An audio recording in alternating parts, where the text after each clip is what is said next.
Welcome to the Naked Life Podcast, where stripping is a way of life. I'm your host, Lo Wentworth. Shall we get started? Because I know you're ready. Hello, everyone, and welcome back. So, a few months ago, I posted on Facebook a carousel post that said, "There is nothing wrong with you, and there never was." And that got a lot of traction. It got a lot of traction because I think for so many people, they feel like there is something wrong with them. Sometimes they feel like it can be inherent. And it happens for many reasons. One, you were taught long ago to second guess yourself and disconnect from your body. That has a major impact on why you feel like there's something wrong with you and that you feel like there's a war going on with inside yourself, because deep down you have this desire to trust your intuition, to follow it, and to do it without permission. But you and I were never taught that way. We were always taught to seek permission. I know there's a phrase out there, it's better to ask for forgiveness than permission. Well, the world teaches us we should ask permission first and never ask for forgiveness, because then if we ask for permission first, then we're doing it right. Then we're living life right. Then we're doing something right, and we don't have to ask for forgiveness. And people celebrate those who are just like, oh yeah, I'll do the thing and then I'll ask for forgiveness. But they don't really understand, one, what it takes, two, what the shit end of the stick is when you actually start reconnecting with your body and trusting yourself. By following whatever it is your intuition or your desires are to start living the life you want, to put your happiness first.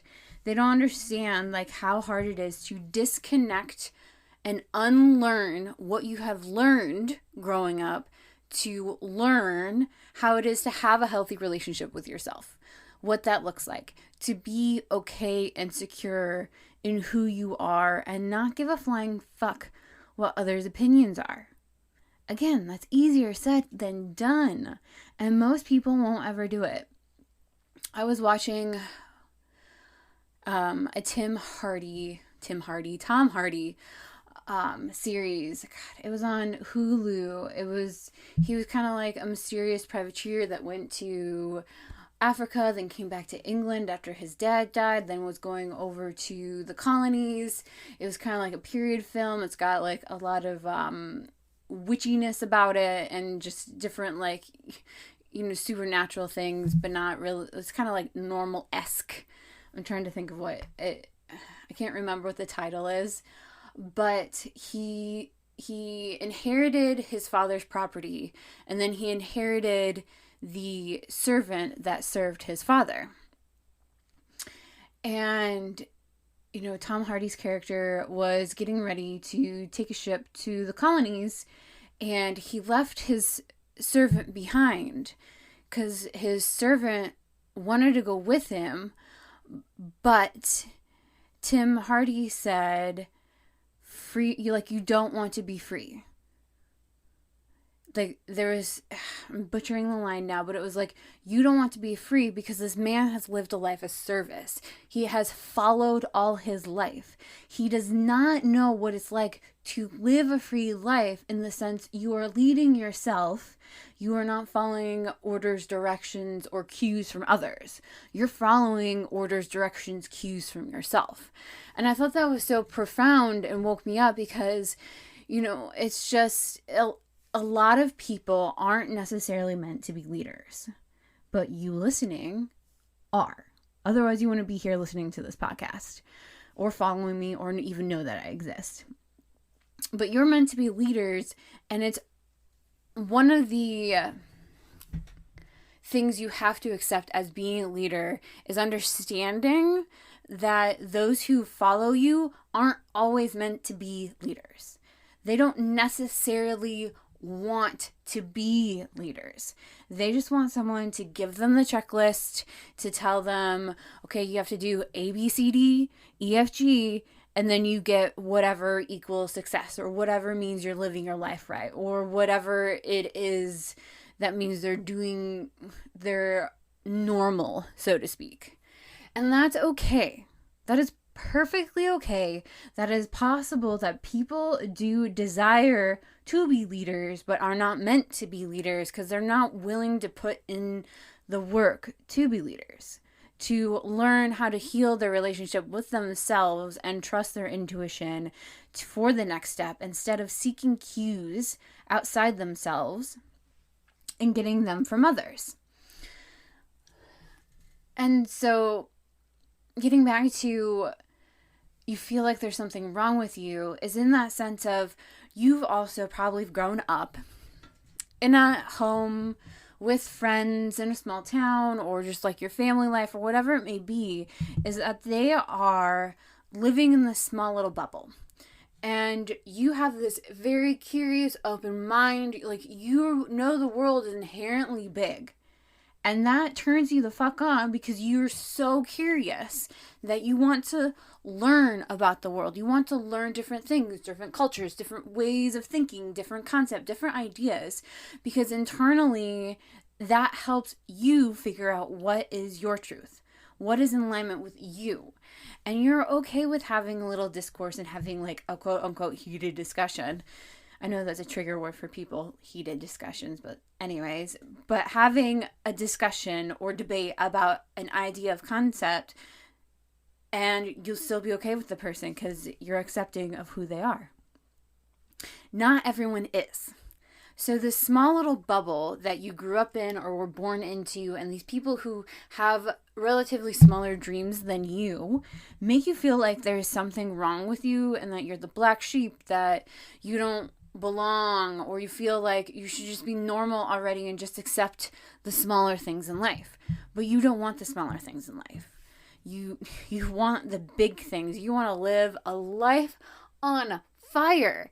But it's still, you have a war with yourself and feel like there's something wrong with you because it's not the same as your mom. It's not the same as your grandma, your father, your brother, your sister, or even your best friend growing up. It's not the same, and probably one of them or many of them made you feel like you wanting something big and different was wrong because they were projecting their own fears on you. Let me say that again.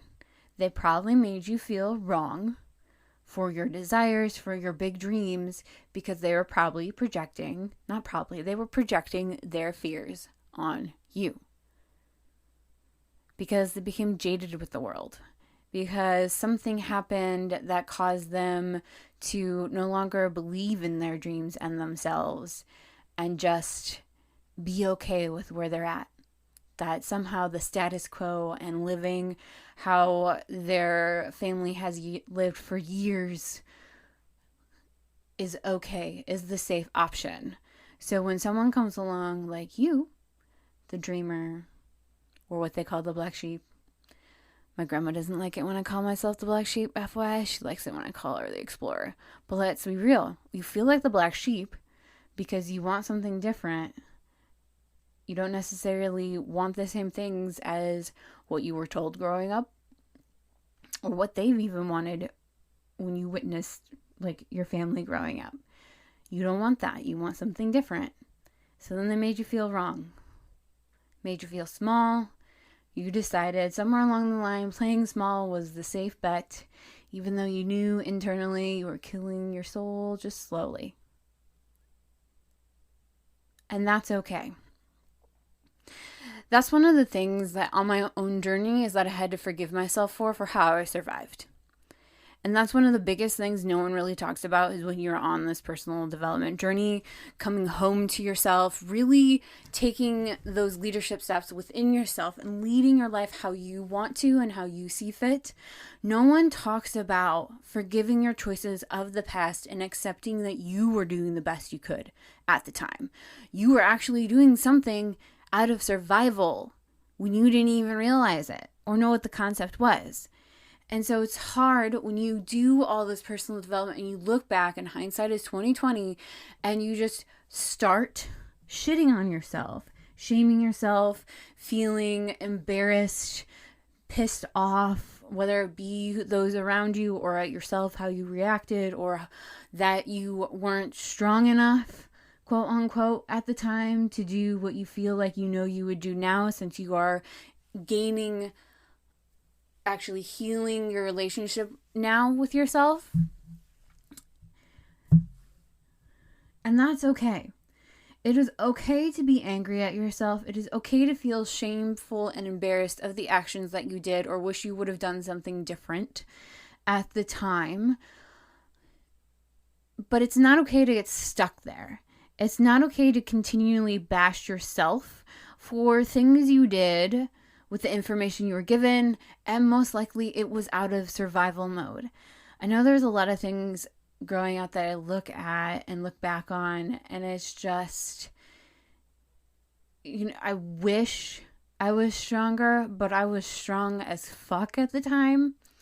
I wish someone would have stepped in and actually took the time for me to check in to discover what it is I truly wanted with myself, or rather trust the vision I had for myself, even if no one saw it themselves.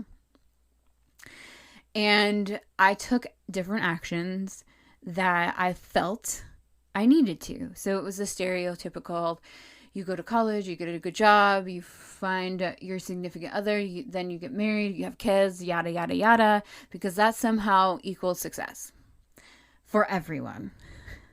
No one's cookie cutter. No one is cookie cutter, but many people want to be cookie cutter. Not you, because you're listening to this, and certainly not me, because I've tried that, and that blew up in my face. But I went to college, and I was just changed my major a couple times.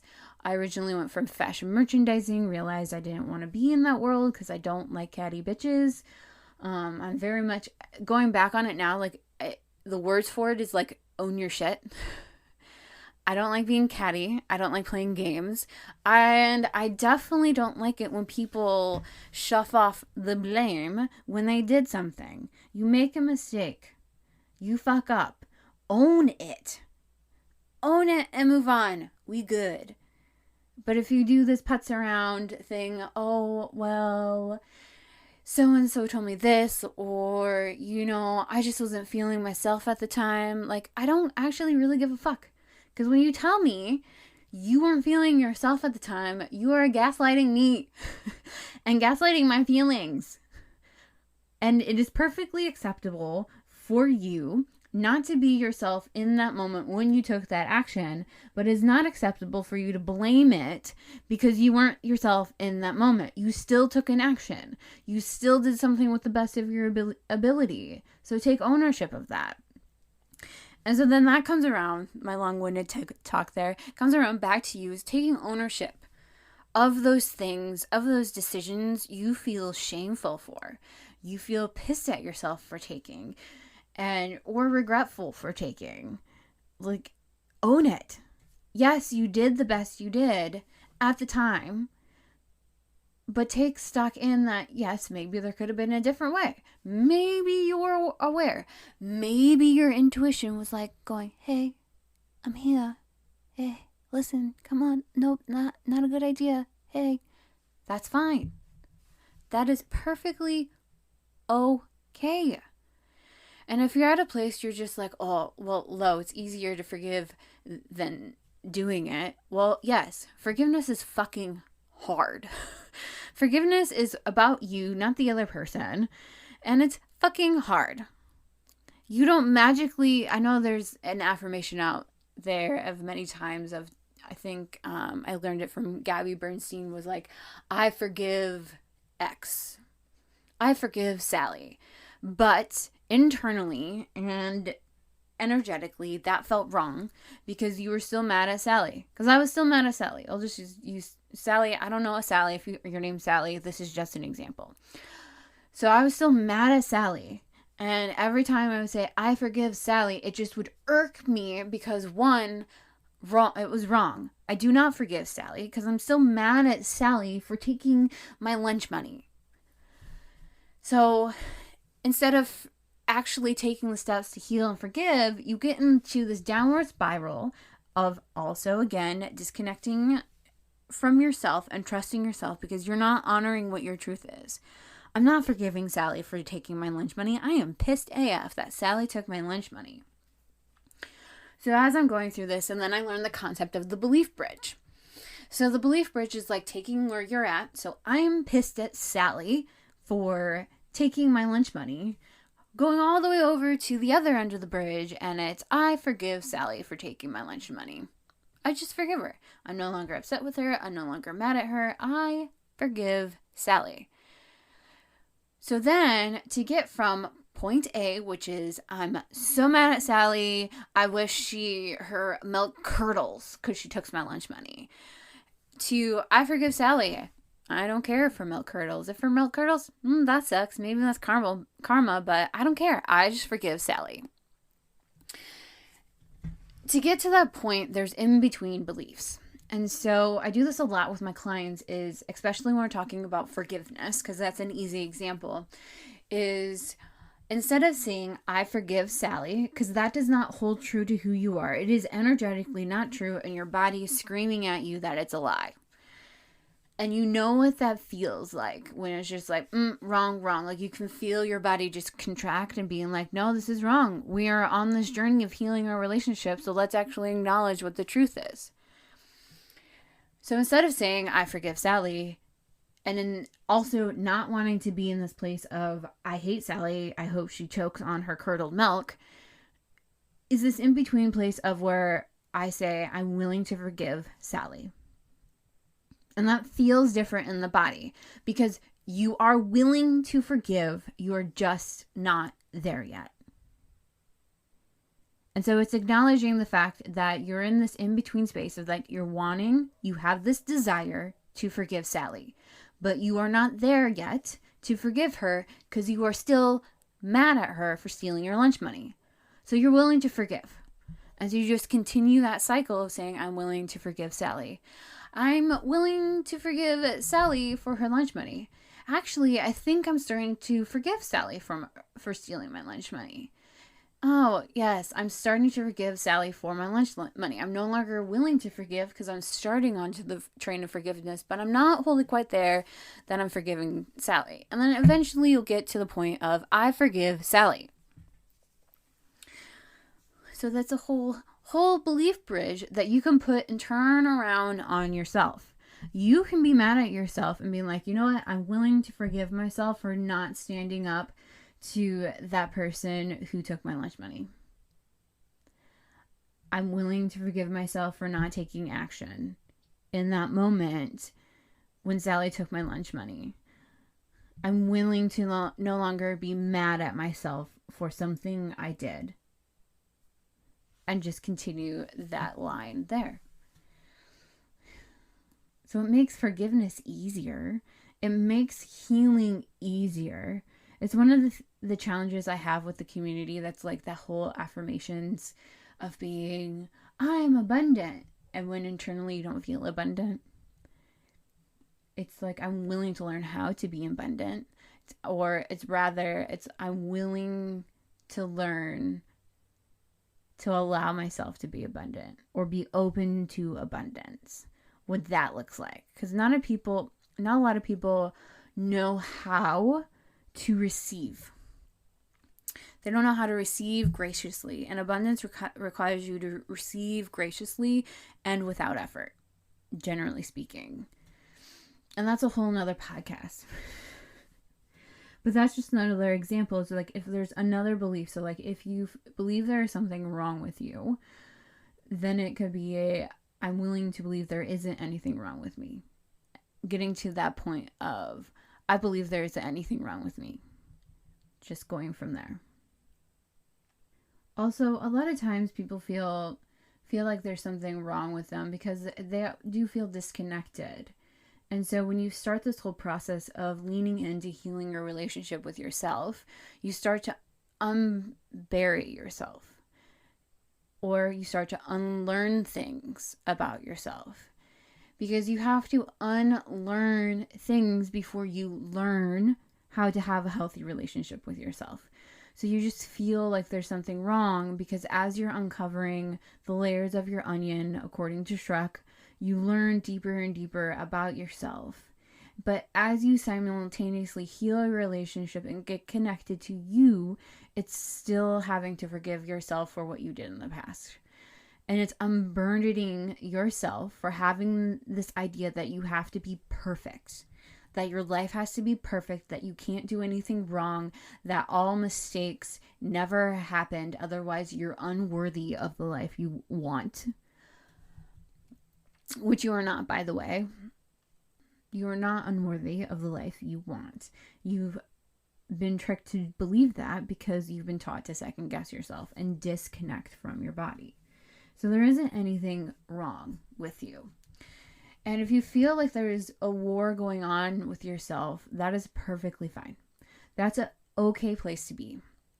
Because a lot of times when you're healing your relationship with yourself and you're taking this journey from who you were, your past self, to your future or higher self or best self, whichever resonates for you, there's this internal war going on because your past self is doing what it thinks is the best way to achieve the goal, and your future self is also doing what she thinks is the best way to achieve the goal. And a lot of times their methods are different from each other, and they're not talking to each other. So you have these different parts of you that are not talking to each other. And it's one of the favorite things I do with my clients is parts integration. And really, it's just having a conversation with yourself, between yourself, so between your past self and your future self, what that looks like and how you guys can come together for the goal. The same goal could be, living how you see fit, wanting to go on a vacation, wanting to save money, or feeling safe in your own body and what that looks like, or trusting your intuition. And that may look something different to each other. So trusting your intuition also means your past self probably has a lot of trauma, and you have to heal that trauma to reclaim your body and parts of yourself and that connection to move forward to be your best self. But in order to do that, your trauma self has to talk to your healed self and has to have a conversation to feel seen. And a lot of times your internal trauma self, or also if it's your inner child, you feel like your inner child is having a temper tantrum, is that there's something you are not seeing or witnessing for that part of yourself, and it feels like it needs to kick and scream and create chaos for you to finally pay attention to it. And then when you do and acknowledge it and have that conversation and be like, oh, what do you need? Okay, we'll go do that. For example, I was living in Minnesota at the time, and I'm like, what does my inner child need? I'm like, what do you need?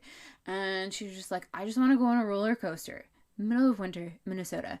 Definitely not going to Valley Fair.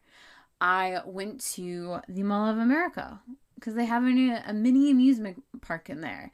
And I went on the roller coaster. I did that multiple times. Hell, when my cousin was moving up there, I made him and my best friend at the time, we just had a day. And we went to the Mall of America and we rode all the rides. My inner child was ecstatic and had so much fun and I enjoyed it. Another time during this process when I was healing my relationship with yourself, and I'll talk about inner child later on a different podcast, but also I was doing an exercise that was involving money, and it was just an art exercise, and it was just so much chaos going on. And then I drew a teddy bear. I'm like, what the fuck is this teddy bear for? Oh, well, I wanted to have a teddy bear. I wanted to build my own Build-A-Bear. I was told I couldn't do it growing up because it was too expensive.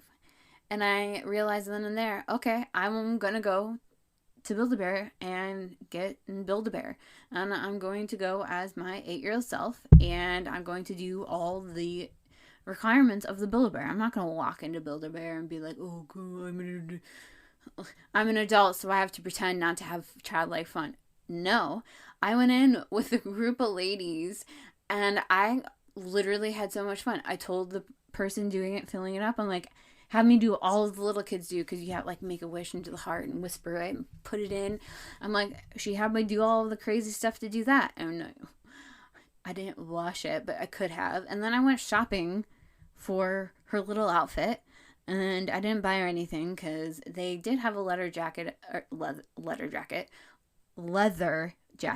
it had Harley Davidson logo on it. I'm like, no, I just want a plain leather jacket because, the bear's name is Rebel. So anyways, I felt, and as I was filling out the final step of the certificate, and I'm just like, wait, where are all of these women I went with? Where'd they go? So I'm like, whatever, I'll finish and check out. And as I was checking out, and how the store was set up is behind the checkout was where they had the filling station for the stuffing. And I looked behind the checkout, and there were the rest of the women getting their Build-A-Bear. But if I wouldn't have asked my inner child that, I wouldn't have done it. I wouldn't have witnessed other women releasing their own reservations about getting a Build-A-Bear or limiting beliefs and building their own bear. And they did. They just did it. It was fun to witness. But more importantly, I didn't make myself wrong. So I didn't make myself wrong in any of the process of how I was choosing to heal, how I was asking myself to heal. And I think that's the biggest part, is when you're forgiving yourself for your past decisions, how you lived your life, maybe even your past mistakes, to heal your relationship with yourself, you also stop making yourself wrong and acknowledging what desires and needs you have. And then going and doing it. Just going and doing it. I wanted to have a Build-A-Bear. I went and built a bear. I don't know, 27 years old. Yep, grown-ass woman in the eyes of society. Acting like an 8-year-old, building my own Build-A-Bear for myself. I didn't make myself wrong.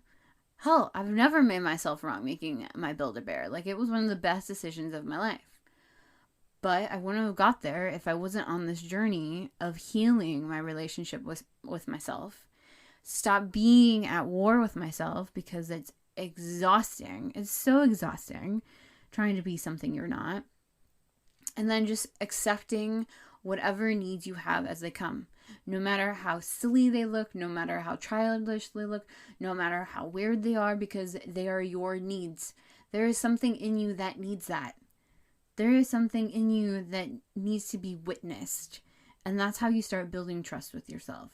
I mean, when you start building trust with yourself and stop making yourself wrong about who you are, who you want to be, and how you want to live your life, that's where true confidence comes in. It's a fact. If you don't trust yourself, you're not confident. Just not. God, that's a whole nother podcast. This is such a goody podcast. I enjoy this so much. Talking about different things, especially like being at war with yourself, because I really understand that very, very well. And I have made myself wrong a lot of my life. And I've made myself wrong, especially over the past 7-ish years of my healing journey, a lot of the time, but the comeback rate has become faster.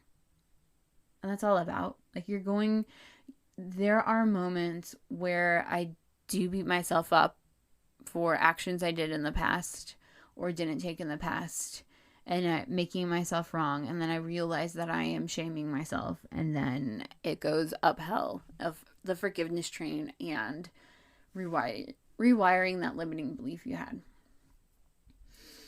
So before I hop off, remember, there is nothing ever wrong with you.